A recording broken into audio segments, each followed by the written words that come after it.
Hello everyone and welcome to Bognago, an off-grid mountain village here in Italy, which my family owns and which I'm currently running. And I'm going to show you how we live off-grid here, so follow me. So this is our cable car, which we call the Bandley in Swiss German. And it is a transport mechanism. It's the way that we get all of our goods, all of our wares up here. Because we live off-grid and because you cannot reach here by car, you have to walk for 45 minutes about on a hiking path. So it would be impossible to carry all our food, construction materials, everything that we need up here on our backs, obviously, which is why this is basically our lifeline to up here, because it connects us to the rest of the world. And because you can see it's really big, you can really get a lot of stuff up here at once, and it can take like a couple 100 kilos. So this is how we get all our stuff up here. This is the engine of the Bandley. This is how we run it. It runs on diesel, which obviously is not very sustainable and not very cost efficient. I don't know what would be a realistic, more sustainable alternative. I hope in the future there would be something like that. But because of this, of course, we try to use it as little as possible. This is also the mechanism, how the Bandley actually works. It's an endless rope, which means that it can loop forever actually. You just have to change the direction which you're driving, either up or down. It's very simple to actually drive the Bandley. You just need to have concentration and to be gentle because it's quite old. The only thing that you really need to look at when you're driving it is the numbers. And what that means is we drive this thing blind, because I can only see it, of course, here.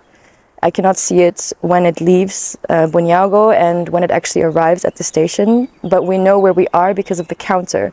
And the counter starts always at 0. And depending when you are starting on up or down, it's counting forwards or backwards, and we know where the Bandley is at each of these separate numbers, and we know what we have to do with the gas, for example, accelerating or decelerating at each point.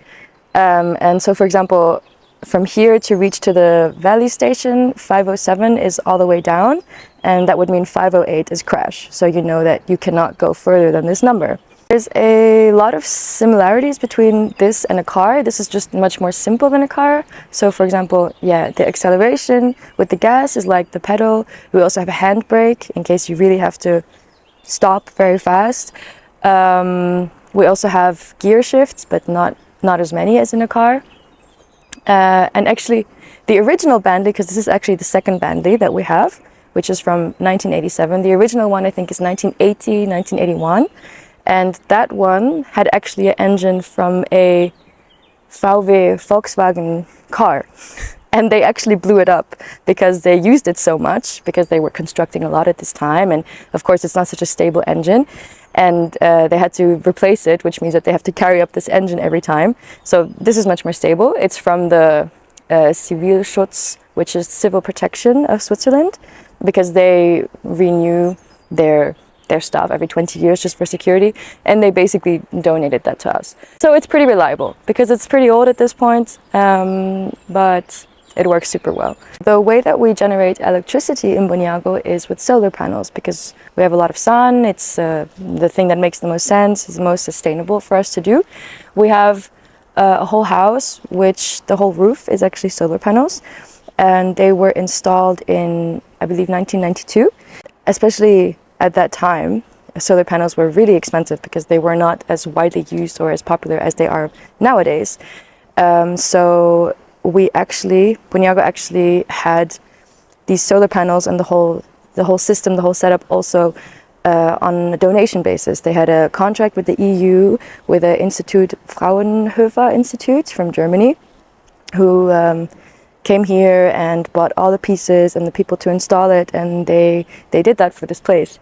And it was actually it was the biggest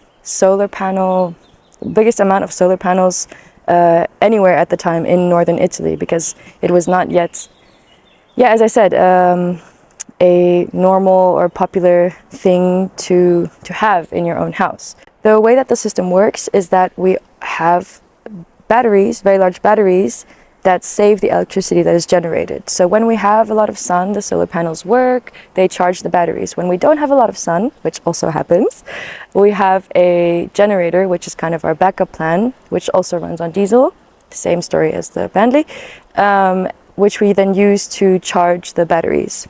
When the batteries reach 30%, so out of 100%, when they reach 30%, everything automatically shuts off. The electricity automatically shuts off. And of course, we don't want that to happen, because then we have to use the generator and let it run for a lot of hours to recharge everything back up. Electricity is obviously a super important part of everyday life, also for us here. But the cool thing about living off-grid and about generating your own electricity is that you really start to understand that no resource ever is infinite. I mean, here we live very aware of the fact that everything we have is not infinite. And it's the same thing anywhere in any city, but you're kind of more blind to it because you don't have to see it. Here we have to be very much aware of the electricity that we have and that we can consume, especially when we have bad weather, because you cannot just mindlessly use as much energy as you want to, because then you will have no energy, no electricity anymore. So it's pretty simple.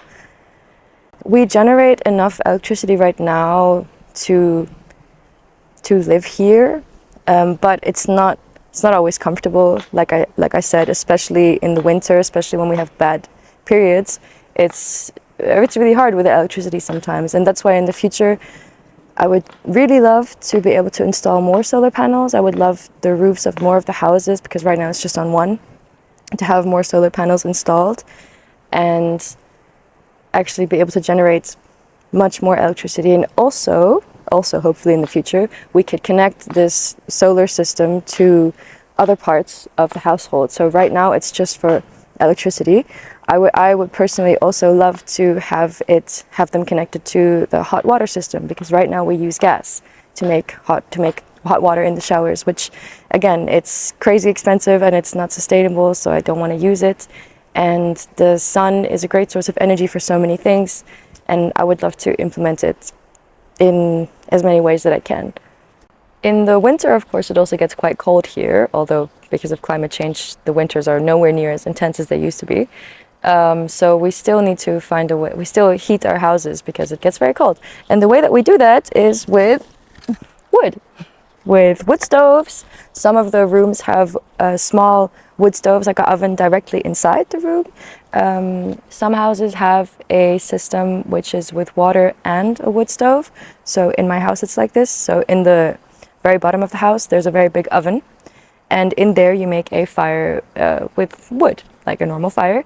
And the heat from this is actually attached to a system that's inside the whole house. So there's radiators inside the whole house, and the radiators are actually filled with water. And the heat from this fire actually heats the water, and that's how you heat the house. Before, some of the houses used to be heated with gas. So also this radiator system, like central heating system, but yeah, with gas. And nowadays this is crazy expensive, so we don't do that. And also I don't want to do it because it's not sustainable. So that means some of our houses are actually out of use in the winter.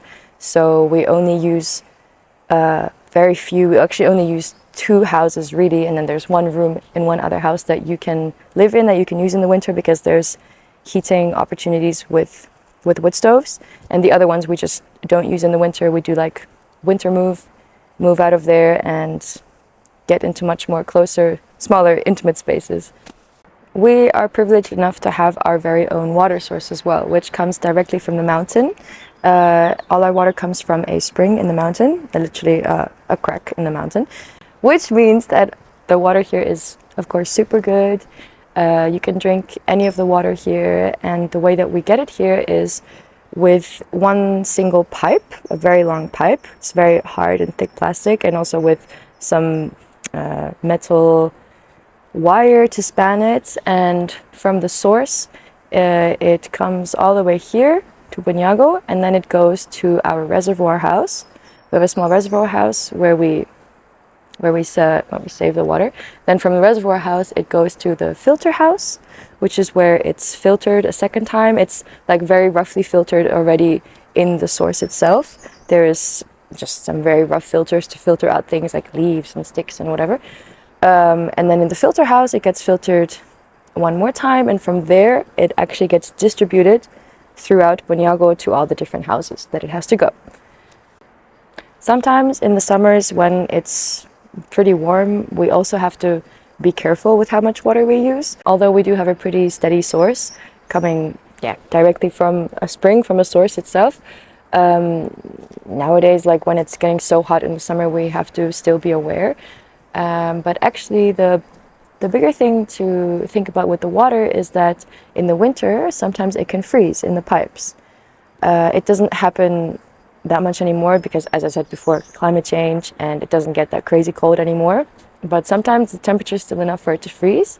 That's why here in this house, actually, because it's the lowest house from all of Bognago, because Bognago is on terraces, in the nights when I know the temperature is going to be below, so -6, -7 or something, I just turn on the tap a tiny bit just to have a little bit of a drip, that there's always some kind of pressure of running water through this tube that's going all through the forest and all across the small valley here and comes to us, because just to keep the water running, because if it's stagnant, it can freeze really easily, and it used to happen quite often previously.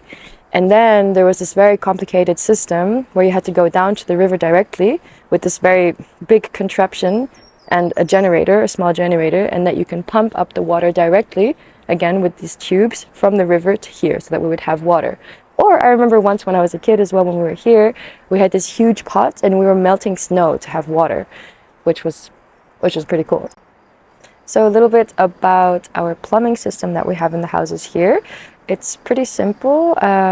We have a special filter system that filters all the waste coming from the houses. I unfortunately don't know what it's called in English. In German it's called ein Dreikammer-System, which literally translated means a 3-chamber system. So maybe it's just that. And it means that all the water and excess waste things, whatever, coming from the house, they pass through this filter, which is about 200 meters long, and it gets filtered pretty well. And then it goes into these tanks, one on one side of the property, one on the other one.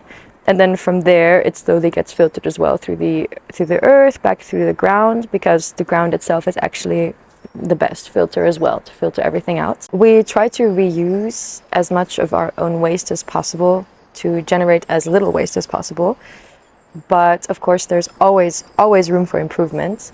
In the future, I would like to reuse even more of our waste than we do right now. And I think a big way that's going to happen is for construction materials.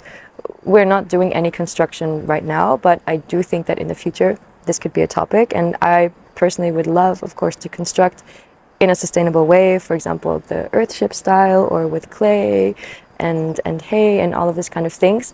And in this kind of building style, of course, your waste comes in really handy, because using things like beer bottles or any glass bottles, or making plastic bricks with plastic containers and then filling it with all the little pieces of plastic that just end up in our trash right now, because in most places this kind of plastic is not recyclable.